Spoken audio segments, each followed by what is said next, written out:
Achuma harka fuunee kabajamtoota jaallatamtoota hordoftoota garee sooshaal miidiyaa fi akkasumas miidiyaalee addunyaa garaagaraa irratti argamtan hunda keessaniitu jechuudha. Akkuma beekamu ilmaan Oromoo Pirootestii keessattuu bara 2016 keessa jechuudha. Ilmaan Oromoo iddoo kanatti agartan kun hundi isaanii jechuudha.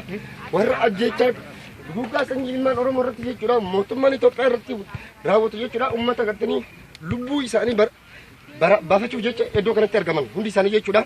Ilmaan Oromoo qofa waan ta'aniif akka lammii lammaffatti ilaalamaa biyya san keessatti jiraachuu dadhabanii biyya isaanii irraa bahanii jechuudha. Abaan tana gidduutti argamanii keessattuu waan baay'ee tokko nama gaddisiisu hundi isaan dura dhufne jechuudha. Haalli yeroo ammaa kana isaan irra jira waan baay'ee tokko nama yaachisu waan ta'eef jechuudha. Keessattuu artistii ta'e kabajamtuu jaallatamtuu fi akkasumas hawwatamtuu Saaliyaa Sanii jechuudha.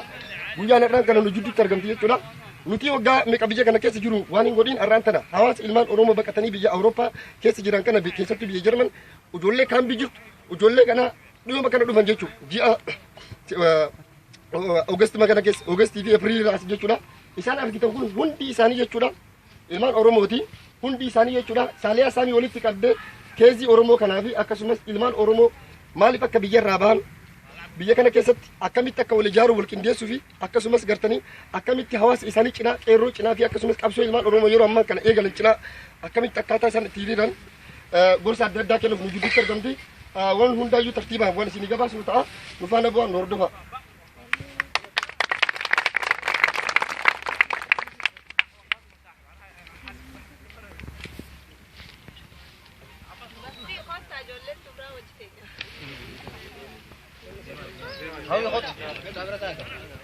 Dubartoonni qofa gamana caafamu.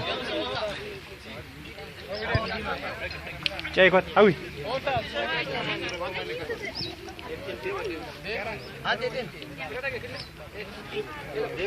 Hawi. Ceeka.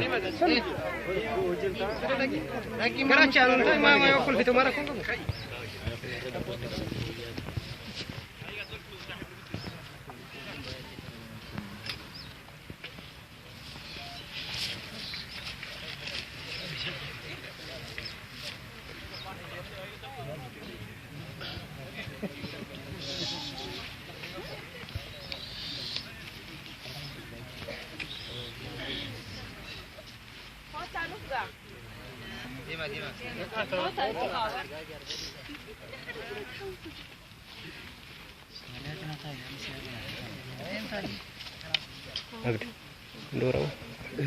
Baru begitu.